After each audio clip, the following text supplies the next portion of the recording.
Welcome to the ominous depths of America's most haunted and harrowing sites, the infamous Willowbrook Asylum.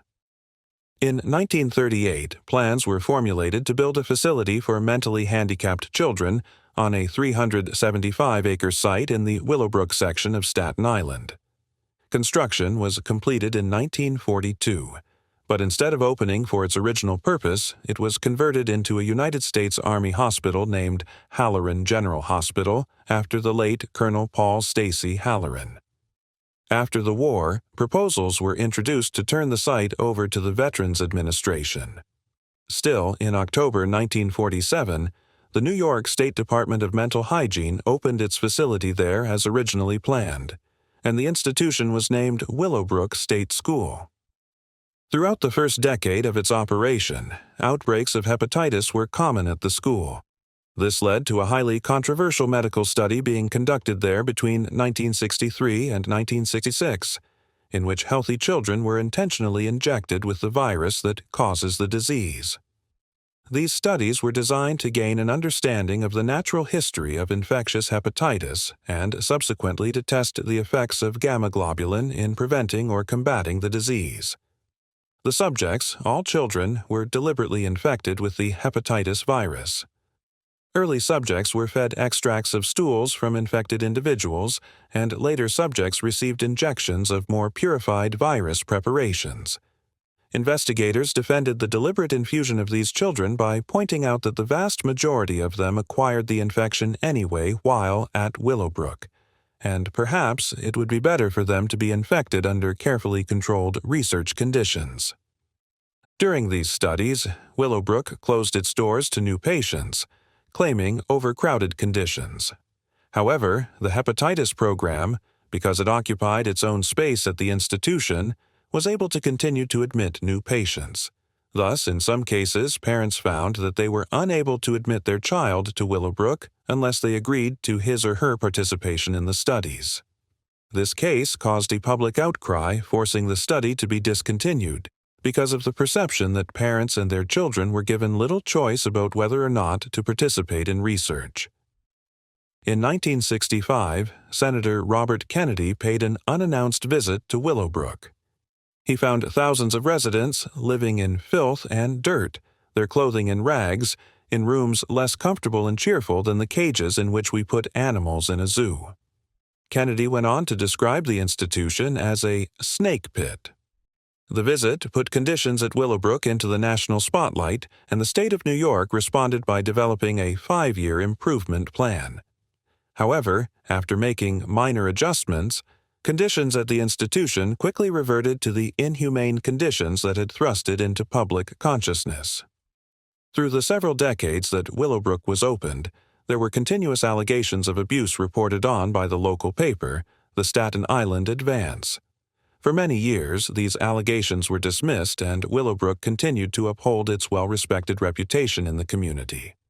However, by early 1972, Geraldo Rivera, then a reporter for television station WABC in New York, conducted a series of investigations at Willowbrook, on the heels of a previous series of articles in the Staten Island Advance and Staten Island Register newspapers, uncovering a host of deplorable conditions, including overcrowding, inadequate sanitary facilities, and physical abuse of residents by members of the school's staff. This resulted in a class action lawsuit being filed against the state of New York in federal court on March 17, 1972. A settlement in the case was reached on May 5, 1975, mandating reforms at the site, but several years would elapse before all of the violations were corrected.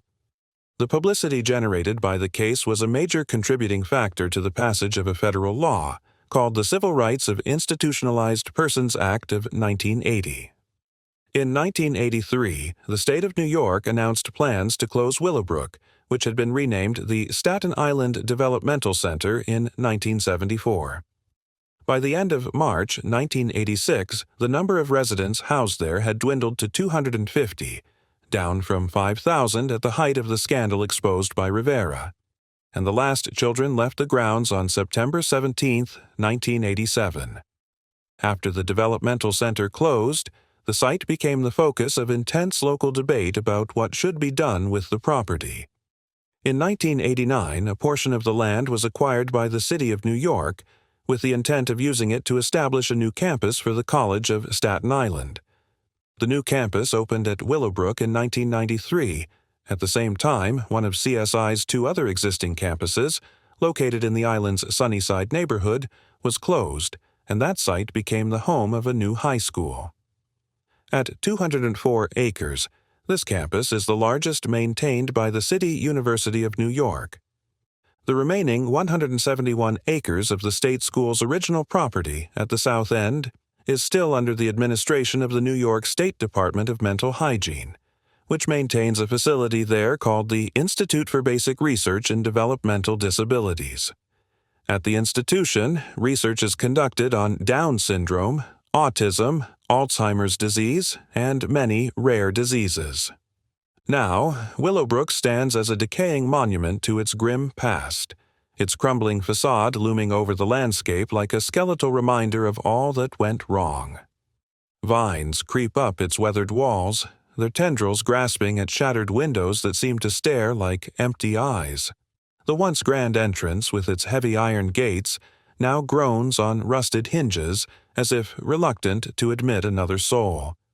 Inside, time itself seems frozen, yet every shadow and sound hints at something alive, something waiting. This is not merely a building.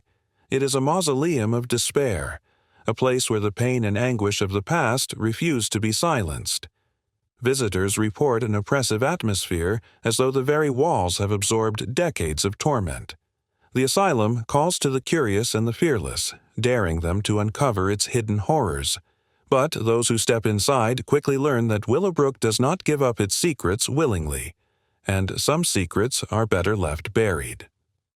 With over a century of grim history carved into its crumbling walls, Willowbrook Asylum bears silent witness to the unspeakable suffering that unfolded within. Once a place where society deposited its most vulnerable and unwanted, the asylum became a grim repository of despair. Hundreds of patients, many cast aside and forgotten by the outside world, languished in its cold, sterile halls. The treatments they endured were as brutal as they were misguided. Lobotomies performed with chilling indifference, electroshock therapy applied with reckless abandon, and endless isolation that left minds fractured and spirits broken. Those who entered Willowbrook rarely left whole, and many never left at all. The weight of their collective anguish seems to cling to the very air, saturating the asylum with a sinister energy that refuses to dissipate. Those who dare cross its threshold today are met with more than just eerie silence. Disembodied voices murmur faintly, their words indistinct but filled with an unmistakable sadness. Soft cries echo from unseen corners, growing louder and more desperate when pursued as if warning visitors to turn back. The sound of footsteps reverberates down the endless corridors, steady and deliberate, always approaching but never reaching, leaving even the bravest hearts pounding in dread. Some claim the asylum itself is alive, feeding on the torment of those who suffered within its walls. Every creak of the floorboards and every rustle of unseen movement suggests an unseen presence, watching and waiting. Visitors speak of an oppressive weight pressing down on them, as though the despair of 100 years pulls them deeper into the building's haunted depths. And for those who dare to linger too long, Willowbrook's shadows seem to stretch and shift, threatening to swallow them whole, just as it did the countless souls who came before. The air inside Willowbrook is unnaturally cold, carrying a chill that seeps into your very bones. It is not the ordinary cold of abandoned places, but something far more unnatural. This oppressive, otherworldly frost feels as though the asylum itself is rejecting the presence of the living. Every breath hangs in the air, visible and labored, as if the atmosphere conspires to suffocate intruders. Visitors often describe an unsettling stillness, broken only by flickering lights that struggle to pierce the suffocating darkness, casting warped and distorted shadows on the peeling walls.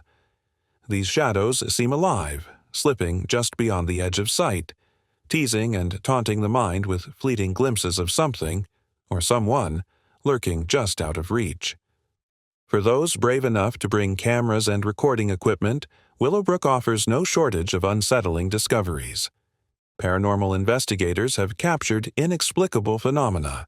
Orbs of light that hover and dart through the gloom, their movements defying any natural explanation. Static-filled recordings that reveal faint, ghostly whispers when played back, voices murmuring secrets long buried in the asylum's walls. Even more chilling are the fleeting figures captured on film, translucent shapes that vanish as the camera focuses on them, as though the asylum conspires to keep its ghosts hidden. But of all the eerie tales that haunt Willowbrook's legend, none is more terrifying than that of the Whispering Woman. This tormented spirit is said to pervade the asylum, her presence palpable even before her voice is heard. Local lore tells of a woman, once a patient at Willowbrook, whose life ended in unspeakable tragedy. Her story has been distorted over time, but the rumors agree on one detail. Her death was neither natural nor peaceful. Now, her ghost wanders the asylum's halls, her spectral voice drifting through the corridors like a song carried on the wind. Her whispers are soft and alluring, almost gentle at first, lulling the unwary into a false sense of safety. Yet those who follow her voice are said to encounter horrors beyond imagination. She leads them deeper into the asylum, far from any hint of light, into rooms where even the strongest flashlight seems to falter. In the blackest depths of Willowbrook, it is there that her agony resonates most strongly. Witnesses describe an overwhelming sense of despair, a suffocating weight pressing down on their chests, as though the very air is alive with her pain. Those who have heard her whispers never forget the icy terror that coursed through them, nor the unshakable sensation that they were no longer alone. Willowbrook Asylum is not merely a building, it is a scar upon the fabric of time, an echo of despair that refuses to fade. Its halls are haunted not only by the ghosts of those who suffered there, but by the very memory of its dark history, etched into its crumbling walls like a malignant force. And yet, it beckons, its decaying facade an invitation to the curious, the brave, and the foolhardy. It dares you to step inside, to confront whatever shadows and specters wait in the suffocating dark. But beware. Some who enter Willowbrook never find their way back, swallowed by the secrets and horrors that lie within its depths. So, whether you believe in the supernatural or not, Willowbrook Asylum remains a chilling reminder of the past. Would you dare to step inside? Thanks for watching. Don't forget to subscribe to our channel for more spine-tingling tales and haunted locations.